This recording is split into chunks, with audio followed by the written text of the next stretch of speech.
Yawning, I'll never know as we get down in the road below. Caught up in an overflow. Night ends are gone. Why you look at me? Set on fire. Halo teman-teman, terima kasih sudah mengklik video ini. Nah, di video kali ini saya akan mengupdate bagaimana cara pembuatan STR secara online, STR baru maupun STR perpanjangan, ataupun STR dari D3 ke D4.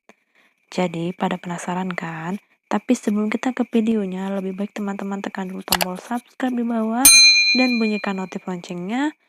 Langsung saja kita ke videonya. Oke, jadi yang pertama kali yang harus kita lakukan untuk mendaftar pembuatan STR, kita harus buka dulu web browser kita yang ada di HP atau yang ada di komputer kamu. Saya di sini menggunakan Google Chrome. Nah, setelah muncul tampilan seperti ini, langsung saja kita cari daftar STR online. Dan setelah loading, pilih yang pertama yaitu STR online versi 2.0 MTKI. Lalu kamu klik saja link tersebut dan nanti akan muncul tampilan beranda dari MTKI online Majelis Tenaga Kesehatan Indonesia. Lalu ketika kita sedang berada di beranda dari MTKI, maka ada pemberitahuan maintenance, yaitu perihal tentang penutupan sementara aplikasi registrasi STR online versi 2.0. Jadi di pemberitahuan ini di situ menerangkan bahwa aplikasi STR online versi 2.0 itu ditutup sementara dan akan diaktifkan kembali pada tanggal 1 Januari 2020. Karena sekarang sudah Mei 2020, berarti kita sudah bisa mengakses kembali aplikasi STR online MTKI versi 2.0. Lalu kita klik tutup. Setelah itu juga ada pemberitahuan yang harus kita perhatikan mengenai pengajuan atau pendaftaran STR online versi 2.0. Jadi ini seperti beberapa syarat yang harus kita lengkapi dulu sebelum kita mengakses aplikasi tersebut, yaitu foto maksimal 200 KB, latar belakang merah, posisi tegak dengan format JPEG atau JPG.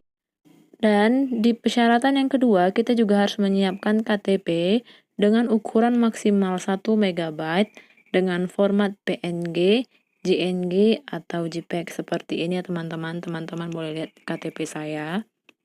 Di persyaratan yang ketiga, di situ tertulis surat sertifikat kompetensi, surat sehat, surat sumpah profesi, dan surat pernyataan patuh pada etika profesi dengan maksimal ukuran file 1 MB dengan format PDF. Jadi seperti ini contohnya teman-teman. Untuk mempersingkat durasi video ini, jadi teman-teman bisa membaca sendiri pemberitahuan dari option nomor 2 sampai dengan nomor 9. Dan ketika teman-teman sudah membaca semua dari option pertama sampai akhir, lalu teman-teman klik saya sudah membaca dan memahami, lalu klik tutup. Dan muncullah tampilan beranda dari MTKI versi 2.0. Bagi yang pertama kali mengakses atau membuka aplikasi ini, maka di situ ada diminta email, PIN, dan masukkan kode CAPTCHA.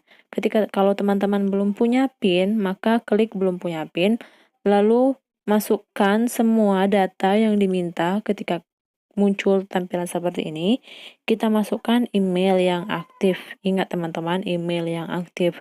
Karena dari email itu nanti PIN kita dikirim ke email tersebut. Nah, setelah itu kita ketik saja email saya. Dan setelah itu kita konfirmasi email dan masukkan nomor induk KTP, nama di KTP, tempat lahir, tanggal lahir, dan masukkan kode CAPTCHA, lalu klik daftar. Setelah pendaftaran berhasil, langsung saja kita buka web baru dan klik Google Mail. Kita cek apakah ada pesan dari MTKI mengenai PIN yang kita request tadi. Langsung saja kita ketik Gmail, lalu login di akun Gmail yang kalian daftarkan di bagian pendaftaran tadi. Dan cek di kontak masuk apakah sudah ada pesan dari MTKI. Nah, saya sudah punya pesan kontak masuk dari Majelis Tenaga Kesehatan Indonesia. Bentuk pesan dari MTKI sendiri itu seperti ini ya teman-teman. Di situ ada tertulis Anda berhasil terdaftar di STR online. PIN Anda, email, nama, dan nomor KTP. Lalu copy paste saja PIN kalian dan masuk kembali ke halaman beranda dari MTKI versi 2.0 dan masukkan email yang kalian daftarkan tadi dan klik paste di bagian PIN dan masukkan kode CAPTCHA lalu masuk. Nah, setelah itu akan muncul tampilan seperti ini kalau sudah selesai loading. Di sini ada beberapa fitur seperti registrasi baru, registrasi ulang, cek status, dan cetak kartu registrasi. Nah, registrasi baru itu sendiri berisi misalnya teman-teman baru tamat kuliah D3 dan mau membuat STR pertama kali, teman-teman harus klik link yang registrasi baru. Nah, setelah itu, kalau yang untuk naik ke ahli jenjang seperti dari D3 ke D4, teman-teman bisa mengakses dengan cara mengklik registrasi ulang. Dan kalau link cek status sendiri itu, di situ berfungsi untuk mengetahui seberapa jauh perkembangan dari pengajuan pendaftaran STR online yang kita ajukan di aplikasi MTKI versi 2.0.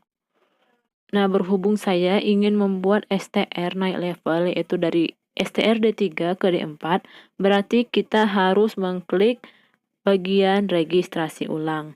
Nah, di sini ada banyak feature lagi. Di situ ada menu perpanjangan, menu naik level, menu alih profesi, dan kembali. Langsung saja kita klik menu yang naik level.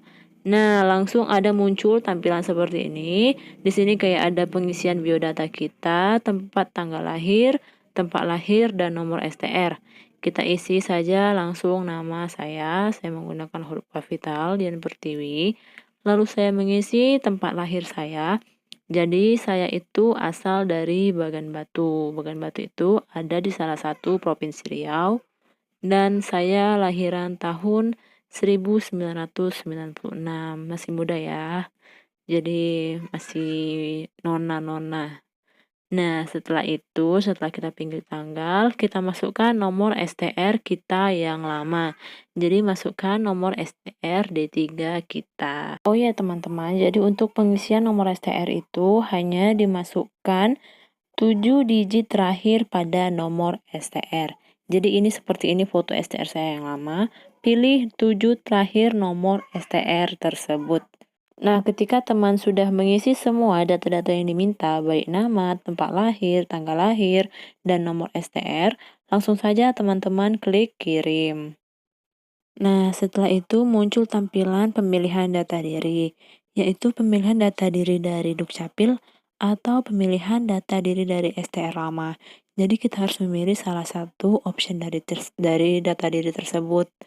Karena berhubung data diri Dukcapil dan data diri STR lama saya itu sama, jadi saya pilih saja data diri dari Dukcapil, lalu klik mulai. Nah, setelah itu muncul tampilan seperti ini. Jadi ada beberapa langkah yang harus kita lewati. Langkah pertama itu ialah pengajuan STR, langkah kedua itu validasi, langkah ketiga itu pembayaran, langkah keempat dan langkah kelima itu cetak STR, dan langkah keenam itu ialah kirim STR. Nah, di langkah yang pertama di pengajuan itu mempunyai 3 langkah. Yang step pertama itu info pribadi, step kedua info administrasi, dan step ketiga itu uji kompetensi lulusan. Jadi langsung saja kita ke step yang pertama, yaitu pengisian data yang diperlukan untuk memenuhi info pribadi kita. Yang pertama itu kita harus mengunggah pas foto resmi dengan ukuran maksimal 200 KB dengan format PNG, JPG, atau JPEG dan berlatar belakang merah, posisi tegak. Jadi langsung saja kita pilih file. Dan data pribadi kedua yang harus kita isi itu ialah surat sehat. Jadi kita unggah saja file yang tadi kita sudah scan dengan format PDF dengan ukuran maksimal 1 MB. Nah, setelah itu kita unggah saja STR lama. Jadi ini STRD3 kita ya teman-teman. Kita kita unggah saja dengan ukuran maksimal 1 MB dengan format PDF. Nah, setelah itu kita juga masukkan sertifikat kompetensi dengan format PDF maksimal ukuran 1 MB. Jadi bagi teman-teman yang sudah pernah ikut uji kompetensi, langsung saja unggah sertifikat kompetensi teman-teman. Tapi bagi yang belum mempunyai sertifikat kompetensi, bisa diganti dengan ijazah yang terbaru. Nah, setelah itu ada pemilihan ijazah. Nah, untuk pengisian file ijazah di info pribadi, kita menggunakan ijazah yang terbaru kita. Jadi kita menggunakan ijazah D4 dengan ukuran PDF maksimal 1 MB. Langsung saja kita unggah ya teman-teman.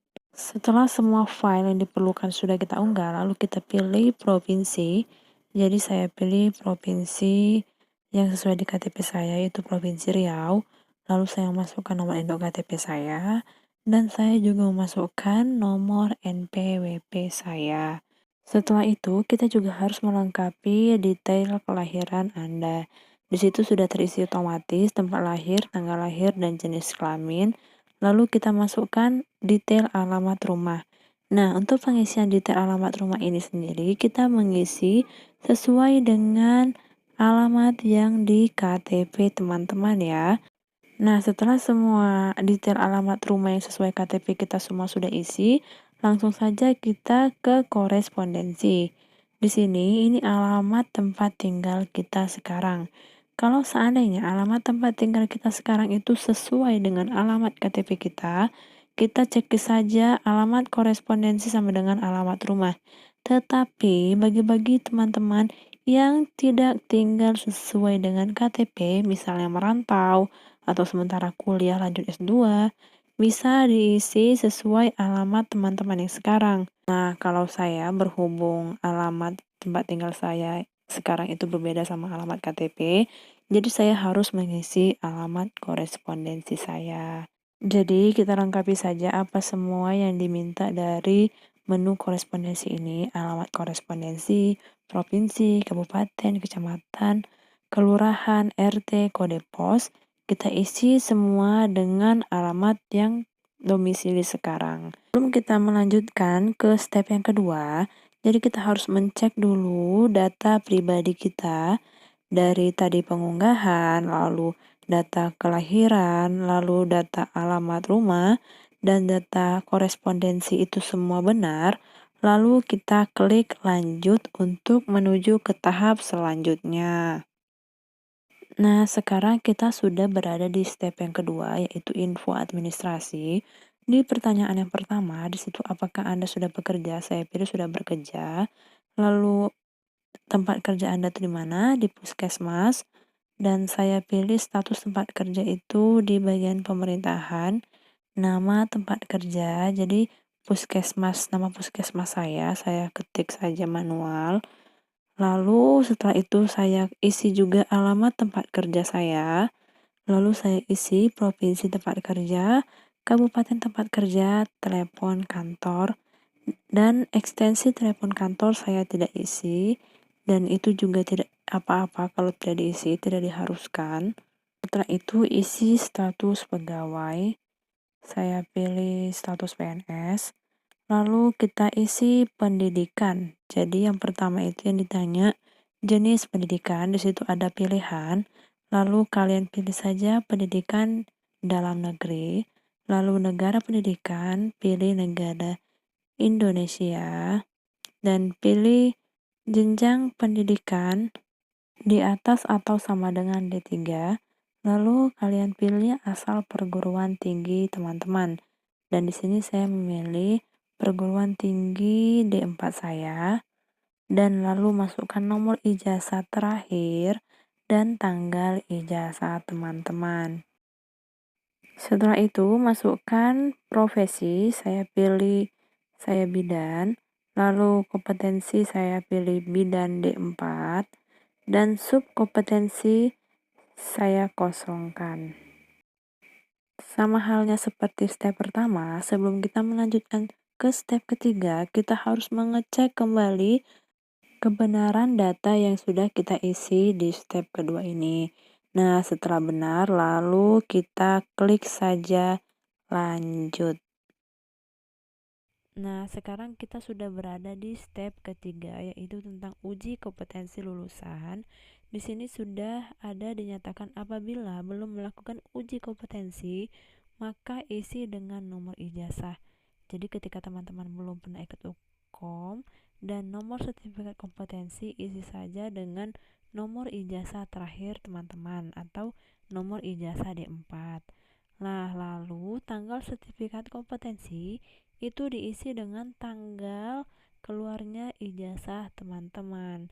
Dan tempat uji kompetensi itu di mana dikeluarkannya ijazah teman-teman, dan tanggal uji kompetensi itu diisi dengan tanggal yudisium atau tanggal kelulusan kalian, kayak gitu.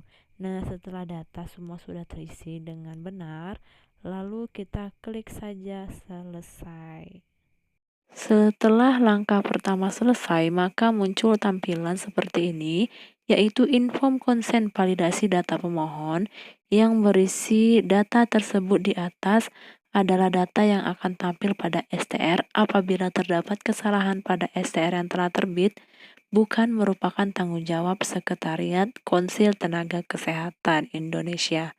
Nah, jadi sebelum kita checklist, kita cek dahulu apakah data tersebut sudah benar, baik nama, nomor ijazah, tempat tanggal lahir, nomor sertifikat kompetensi, dan foto kita semua sudah benar.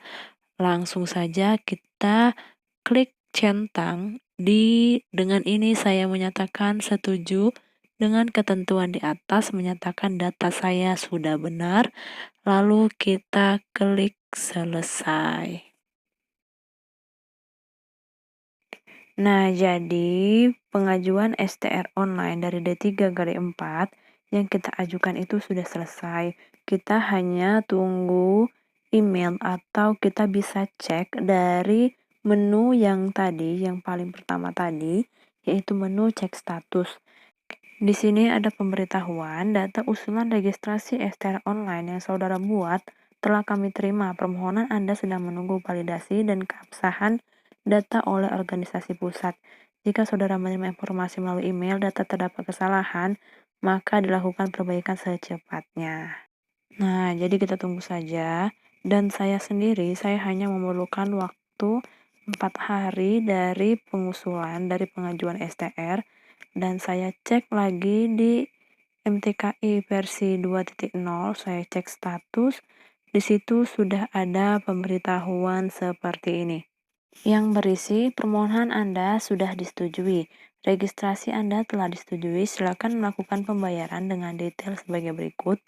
Jadi kita harus masuk ke langkah kedua, yaitu menu pembayaran dengan nominal 100.000, kode billingnya terlampir, lalu dikirim sebelum tanggal 13 Mei 2020 pada waktu yang ditentukan, dan pembayaran bisa melalui ATM, teller, atau e-banking di 79 bank persepsi dan kantor pos. Jadi bisa bank BRI, BNI, kayak gitu ya. Oke teman-teman, jadi cukup sampai sini tutorial bagaimana cara pengajuan STR secara online di aplikasi versi 2.0. Nanti perkembangan dari pengajuan STR saya dari D3 ke D4 saya akan update terus di channel YouTube saya. Oleh karena itu, harus sekali teman-teman tekan tombol subscribe di bawah dan bunyikan notif loncengnya ya, supaya teman-teman tidak ketinggalan video-video terbaru dan updatean terbaru mengenai pendaftaran STR online. Terima kasih sudah menonton. Bye-bye.